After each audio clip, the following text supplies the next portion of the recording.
Hi అండి. ఏంటి గిన్నెలో వేసి తెగ తిప్పేస్తున్నావు అనుకుంటున్నారా? ఏం లేదండి, రాగి సంగటి చేపల పులుసు తినాలనిపించింది. అయితే రాగి సంగటి చేసుకోవటానికి అన్నం వండి చాలా ప్రాసెస్గా చూపిస్తున్నారు. బట్ అలా కాదు, రైస్ లేకుండా ఉట్టి రాగి పిండితో ఇలా రాగి సంగటి చేసుకొని చేపల పులుసు వేసుకొని చెప్తుంటేనే నాకు నోట్లో నీళ్ళు ఊరుతున్నాయండి. అంత టేస్ట్గా ఉండేది అనమాట. ఇలా రాగి సంగటి జస్ట్ ఇన్ 5 minutesలో మ్యాగీ చేసినంత ఈజీగా చేసుకోవచ్చు. ఒక్కసారి ట్రై చేయండి. నిజం చెప్తున్నాను, రెండోసారి అన్నం వండుకొని రాగి సంగటి ఎవ్వరు వండుకోరండి. ఇలా ట్రై చేస్తారు తప్పకుండా.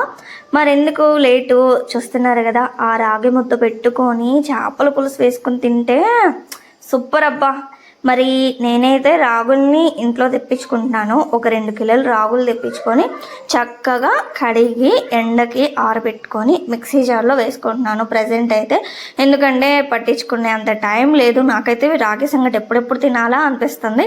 సో బరకగా కొంచెం గ్రైండ్ చేసుకున్నాను అనమాట. ఇలా ఉంటేనే బాగుంటుంది అనమాట. సో నేను గ్రైండ్ చేసుకున్న పిండి అయితే ఒక లోటాలో వేసుకున్నాను. ఇంత సైజు వచ్చింది కదా, ఆ సైజు ఎక్కడి వరకు మనకు పిండి ఉందో అంతవరకు 1కి 2 వాటర్ తీసుకోవాలి. అయితే 1 లోటా వాటర్ అయితే వేసుకున్నాను. 2వ లోటాకి మన గుక్కెడు అంటే ఒక 5-6 స్పూన్ల వాటర్ని పక్కన పెట్టేసుకుందాం. ఆ వాటర్లో ఒక 2 స్పూన్స్ ఆఫ్ పిండిని వేసి పల్చగా మనకి రాగి జావకి కాసుకునేటట్టు పల్చగా కలుపుకొని పక్కన పెట్టుకుందాం. ఇప్పుడు ఏ వాటర్ అయితే మనం స్టవ్ మీద పెట్టుకున్నామో ఇలా పల్చగా కలుపుకొని పక్కన పెట్టేసుకుందాం.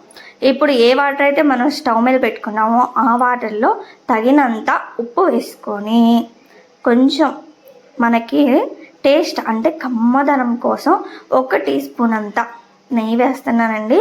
చాలా సూపర్గా ఉండిద్ది అన్నమాట. ముద్ద కూడా మెత్తగా ఉండిద్ది. అట్లా నోట్లో పెట్టుకుంటే ఇట్లా కరిగిపోయిద్ది అనమాట. సో ఆ తర్వాత మనం ఇందాక కలిపి పెట్టుకున్న రాగి జావా మిశ్రమం అయితే మనం ఈ వాటర్ మరుగుతున్నప్పుడు వేసుకోవాలి. చూస్తున్నారు కదా, ఇలా వేసేసేయాలి. ఇలా మరుగుతున్నప్పుడు వేసుకుంటే మనకి కట్టకుండా ఉంటుందన్నమాట. ఇలా వేసి అవి ఇంకా మరిగి మళ్ళీ మనకి బాయిల్ వచ్చేంతసేపు మరిగించుకోవాలి. ఇలా బాయిల్ వస్తున్నప్పుడు ఏదైతే పిండి ఉందో ఆ పిండిని ఇట్లా వేసేయాలి. వేసిన తర్వాత ఫ్లేమ్ని సిమ్లో పెట్టుకోండి. సిమ్లో పెట్టుకొని 2 minutes మూత పెట్టండి. అంతే, ఎక్కువ వద్దు, 2 నిమిషాలు అంతే. అలా మూత పెట్టిన తర్వాత చూసారు కదా, మనకి పక్కనంతా పిండి అట్లా వచ్చేసింది. ఇలా పైన ఉన్న పిండిని ఇలా పైకి ఇలా జరుపుకుంటూ కలిపేసేయండి. 1-2 సార్లు ఇలా కలిపేసామనుకోండి, మనకి పర్ఫెక్ట్ అయిపోతుంది అనమాట. ఇలా మీకు కడుతుంది అన్న భయమే అస్సలు అవసరం లేదండి. మనం ముందు జావలాగా చేసి 2 స్పూన్లు పిండిని వేసాం కదా, ఆ పిండితో మనకి అస్సలు కట్టదన్నమాట. ఇలా కలిపేసుకొని చక్కగా మూత పెట్టేసుకోండి. చూస్తున్నారు కదా ఎలా ఉందో. ఇలా అయ్యేంత వరకు పక్కన పెట్టి మూత పెట్టేసుకోండి. చక్కగా స్టవ్ని కట్టేసుకొని మూత పెట్టేసుకోండి. మూత పెట్టుకున్న తర్వాత 2 నిమిషాల తర్వాత మనం పప్పు గుత్తితో కానీ గరిటెతో కానీ మెదుపుకోవాల్సి ఉంటుంది. ఇలా మెదుపుకొని ఒక గిన్నె తీసుకొని ఆ గిన్నెలో ఫస్ట్ టైం చేసిన వాళ్ళైతే గిన్నె తీసుకోండి కంపల్సరీ.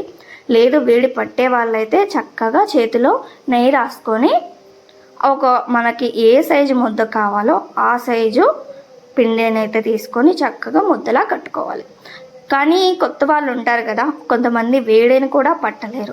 అలాంటి వాళ్ళు ఏం చేస్తారంటే ఇలా రౌండ్ ఉన్న గిన్నెని తీసుకొని గిన్నెలో కొంచెం నెయ్యి రాసుకొని మన చేతికి కూడా కొంచెం నెయ్యి రాసుకొని ఇలా అనుకుంటూ, చూసారా కాలిపోతుంది. నేను అస్సలు పట్టలేనండి వేడిని అయితే. అందుకని నాలాంటి వాళ్ళు ఉంటారు కదా, సో వాళ్ళ కోసమని ఈ టిప్ అన్నమాట. ఇలా ఆ గిన్నెలో వేసుకుంటూ మన చేతితో కొంచెం రఫ్ చేసుకుంటూ గిన్నెని రౌండ్ షేప్లో ఇలా తడుతూ, మీకు కావాలంటే ఇలా చేత్తో చేసేసుకోవచ్చు. లేదు ఇలా రాని వాళ్ళు, ఇన్కేస్ అలా రాని వాళ్ళు గిన్నెలో ఇలా వేసేసి చూస్తున్నారు కదా, ఇలా వేసేసి ఇలా రౌండ్గా మనకి కింద పడకుండా చేతిని బ్యాలెన్స్ చేసుకుంటూ ఇలా అంటే చాలండి, మనకి రౌండ్ షేప్ అయితే వచ్చేస్తుంది.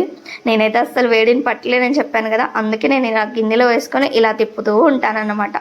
అంతేనండి, సింపుల్, చాలా అంటే చాలా టేస్టీగా ఉండుద్ది. రైస్ వేసుకొని వండుకొని తినేవాళ్ళు రాగి సంగటి రైస్ లేకుండా ఇలా ఒక్కసారి ట్రై చేయండి, తప్పకుండా మీకు నచ్చుతుంది, నాది గ్యారెంటీ. మరి వీడియో నచ్చితే